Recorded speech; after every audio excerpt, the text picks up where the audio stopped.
One of the most common questions I get when I'm teaching a class or a workshop is this. I love plants, but I live in a city. How does one go about connecting or working with plants when you live in an urban landscape? So if you are a city dweller or you live in an urban environment, then this video is for you. I'm Asia Suler, Earth Intuitive, teacher, and author of Mirrors in the Earth, and this is your guide to connecting with plants in an urban landscape.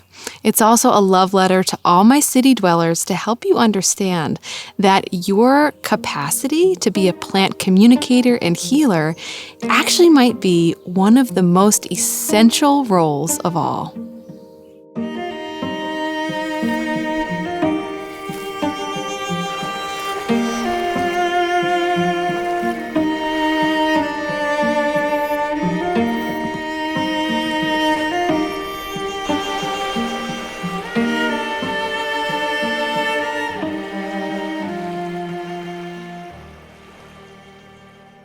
A lot of people who live in a city often worry that because they live in a more urban landscape, that somehow connecting with the plants there won't be as potent or special or magical, and I'm here to tell you it's the exact opposite.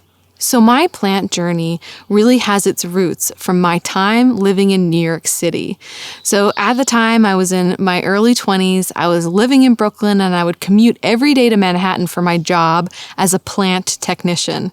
Basically, I watered people's office plants. But my love of the natural world and my profound connection with plants really flourished when I lived in the city.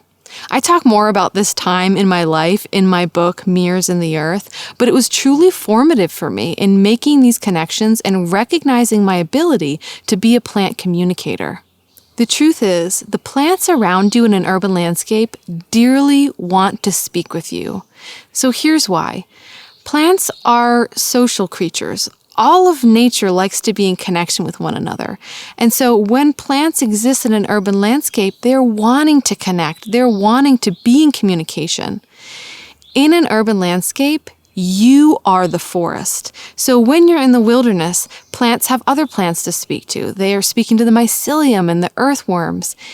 In a city, the forest becomes the forest of humanity. You are the part of nature that the plants are wanting to speak to and be in interaction with you. So you are the forest that is this plant's home. So of course, the plants want to be in communication with you. They want to be in relationship.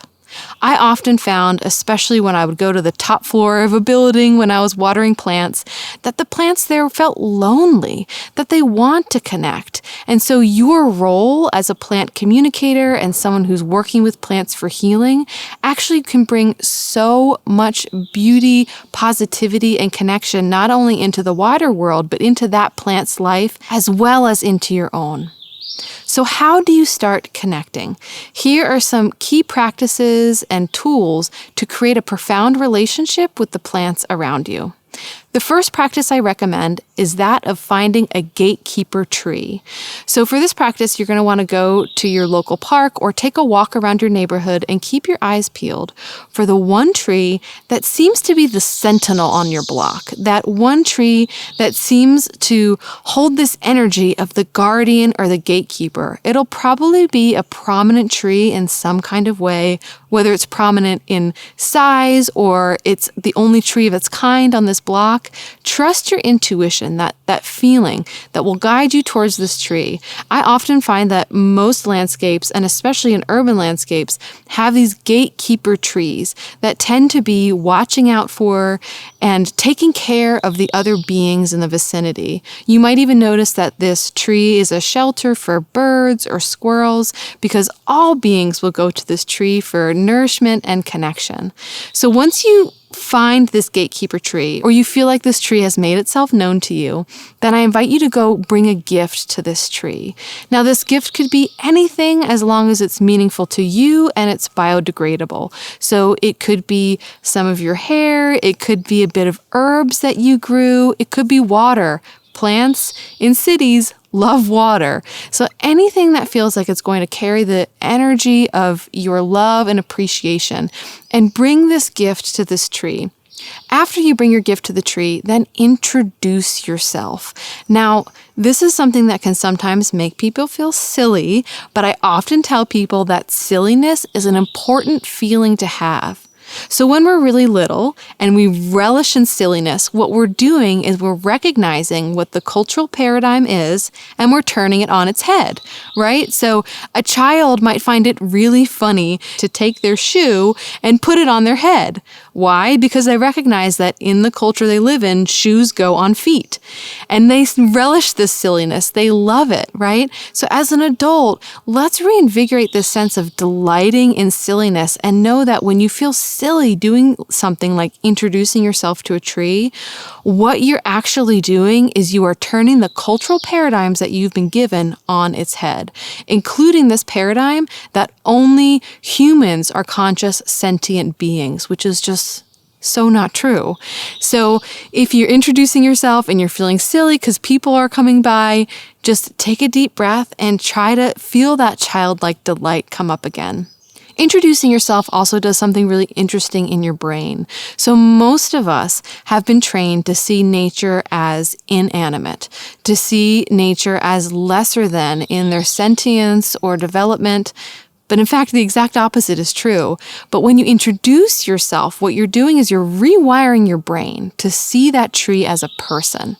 So you're training your brain to become an animist, to start to see the world around you as alive, awake, aware, and sentient. So if you've given a gift to this gatekeeper tree, then you're going to be primed and ready for this next practice, which is making offerings. So I often recommend that folks who live in urban environments head to their local park or green spaces and make an offering to that place.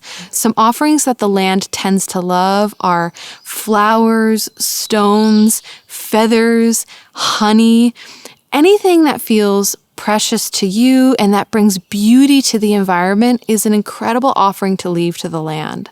One of my favorite things to do in a city is to buy a bouquet of flowers and go to a park and create a mandala and have that mandala be a space where I'm really infusing my love and my appreciation and gratitude for that landscape. And what is so fun about creating these offerings is that you will often draw people in. And the fact is, people are more curious than they are judgmental. Often when I do this practice, people who are on their walk for the day will come by and ask what I'm doing and sometimes even ask to get involved. It's a beautiful way to not only give back to that patch of earth there, but to also spark people's curiosity and pass it on.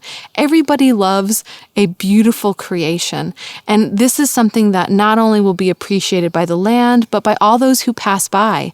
And it will also spark their interest and pass this seed of making offerings on into the wider world. Another fantastic practice if you live in a city is to connect with the weeds. Weedy plants thrive in urban landscape. So things like dandelion, cleavers, chickweed, yellow dock. So these are weeds, at least where I live in the eastern seaboard of North America or Turtle Island, that really flourish in urban landscape. So wherever you are in the world, do your research to find out what weeds are there. Nowadays with the internet, you can find so many local guides for whatever city you're living in and start to do your research. Of course, you want to make sure you have a positive ID before you do anything like ingest a plant or work with it internally.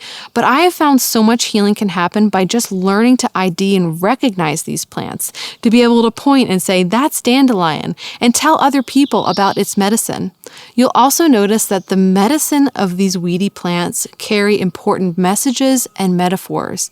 These plants know how to flourish in hard spaces, and they'll help teach us on an emotional and spiritual level how to flourish in those spaces as well. And finally, if you have a balcony or any kind of outdoor space that you have access to in a city, plant native species. So you're going to have to look up what the native species are for your region, but native species are such a gift in an urban landscape. Native species make it possible for native pollinators to thrive. They provide corridors and safe havens for birds and butterflies to land. They can be food for native hummingbirds and bumblebees. Connecting with native plants is also a really special way to connect with the soul of the place where you live. So before that place became a city, it was a wild space. It was a natural space with many different creatures and beings flourishing on that space.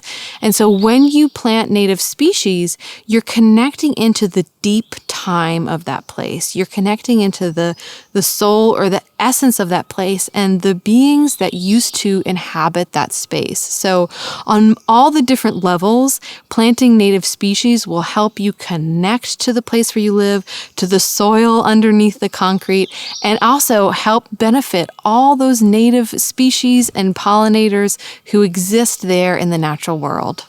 So if you're ready to make a deep connection with the plants, whether you live in a city or the suburbs or out in nature, come join me for Intuitive Plant Medicine.